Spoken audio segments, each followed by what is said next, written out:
show on the planet. Even the other stations are tuned in too.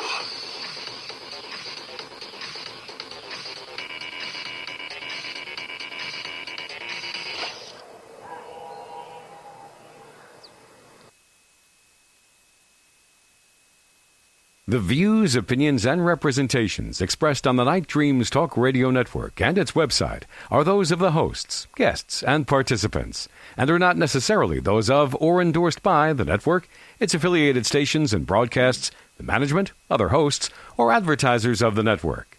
The shows found on the Night Dreams Talk Radio Network can, but do not necessarily, promote any particular lifestyle, belief, religion, political affiliation, or other personal practice. These shows are for entertainment purposes only and are not intended to treat, diagnose, and/or claim any cure of disease or condition or give any medical or legal advice. You can advertise your business on Night Dreams Talk Radio and you will be heard worldwide. Why not contact us at nightdreamstalkradio@gmail.com. You're listening to my friend Gary Anderson on Night Dreams Talk Radio, the best in paranormal radio.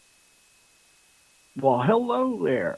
My name is James Creechbaum, and I'm filling in for Gary Anderson. Not to fear, something come up. He'll be back tomorrow night.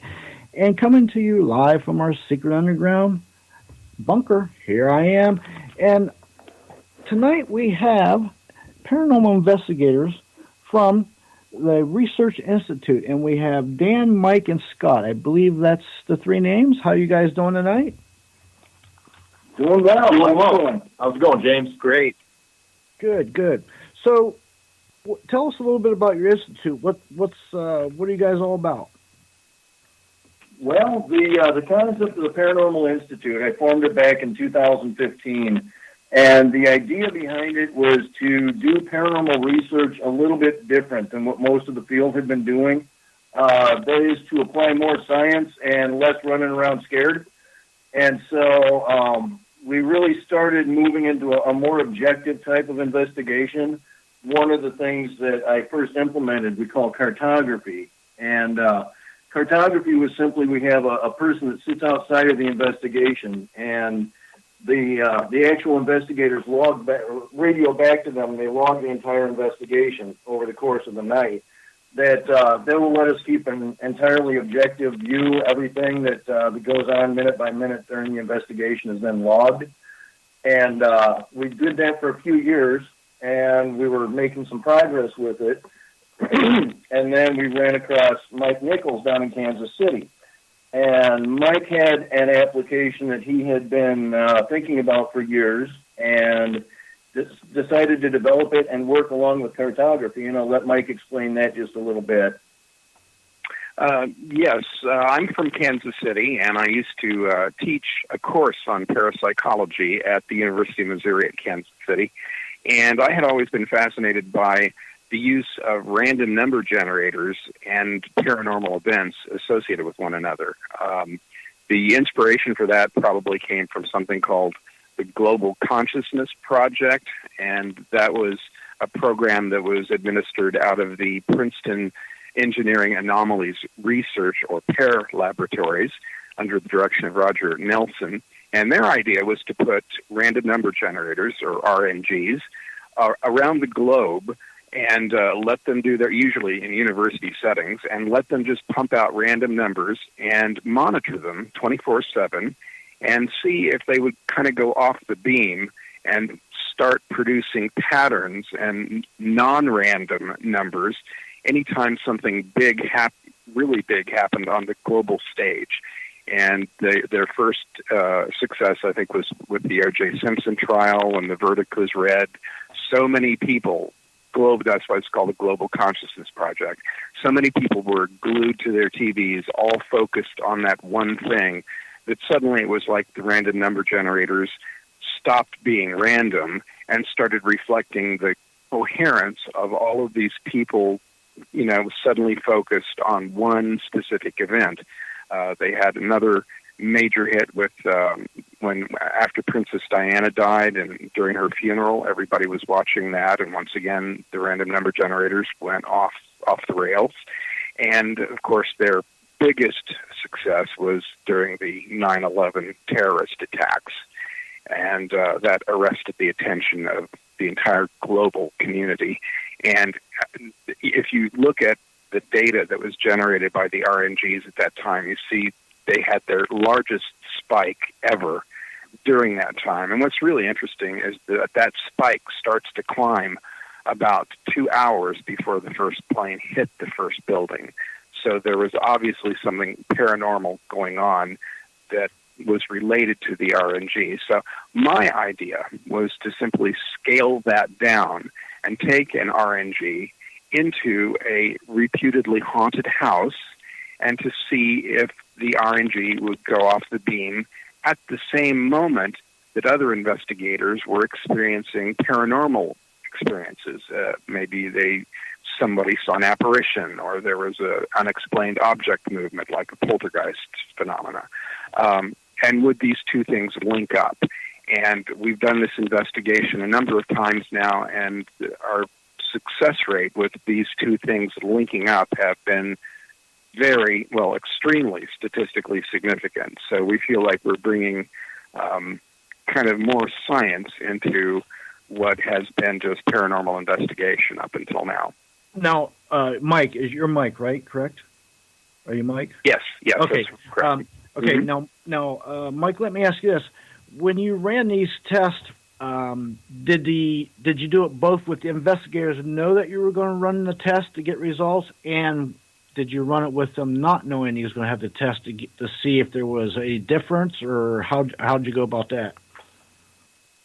Yeah, that's a great question, actually. I actually did some pilot studies and this is how people who have done random number generators with haunted houses have done this before, is they've just taken a random number generator into a haunted house and turned it on and let it run all night long. And they then, after the entire session is finished, they measured what's called a cumulative deviation from the mean.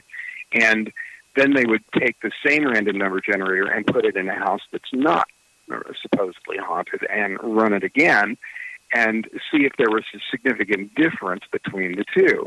And the experiments that had been done that way, they were tending towards statistical significance, but they never really kind of got there. From what I understand. But my idea was a little different. It was to take it into a haunted house and do it in very small increments of time so that we actually looked for what we call an RNG event, which is where the RNG goes off the rails and starts generating patterns and other things that you wouldn't normally find in a random data bit stream, and compare that to what we call a paranormal event.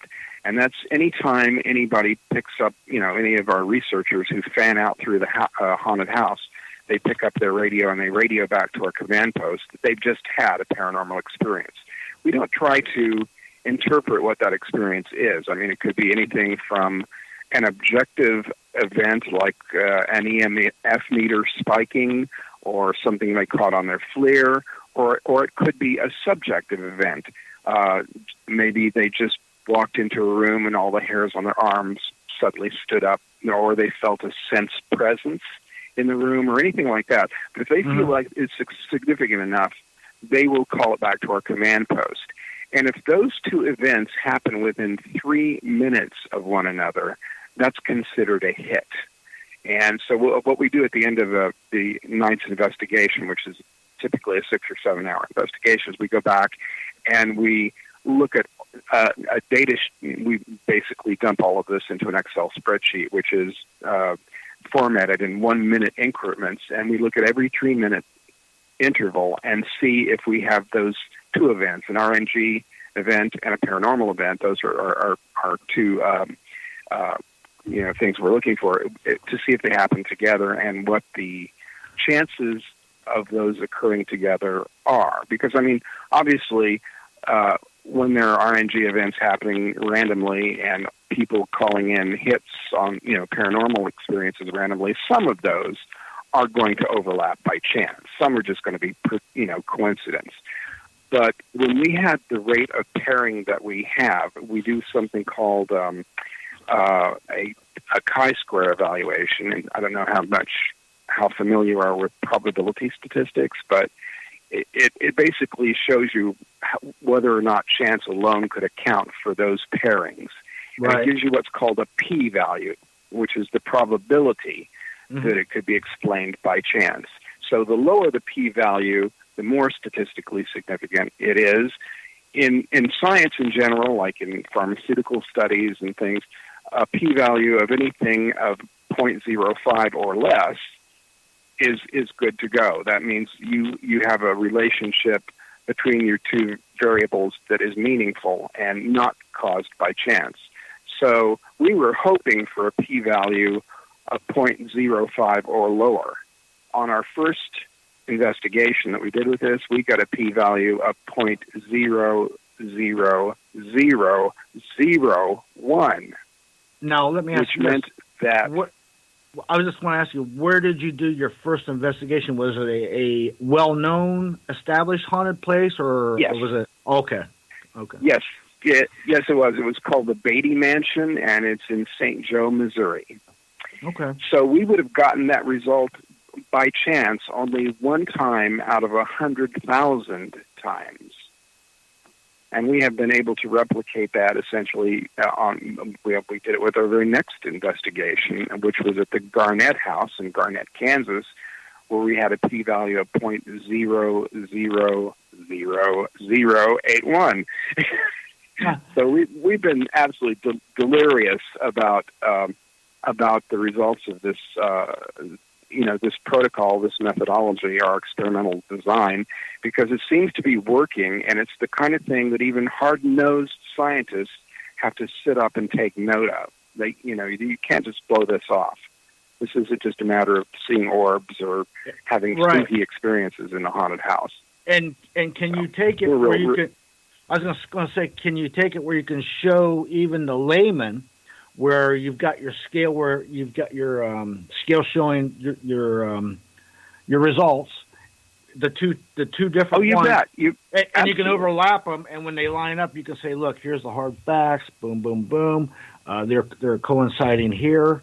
And at the same time, he had an experience, or we got an EVP, or we see a shadow. Yes.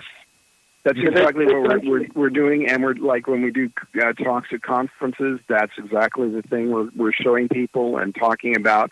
And it was really because I met up with PRI, with Dan and Scott and Brandy. They're the ones usually in on these investigations.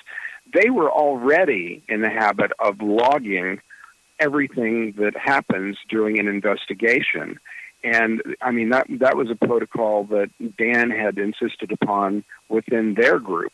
So when I heard they were doing that, I thought, oh, well, this is the perfect group for me to get together with, because, that's the other half of what makes this possible, is that they're logging everything on a minute-by-minute basis with everything time-synced to internet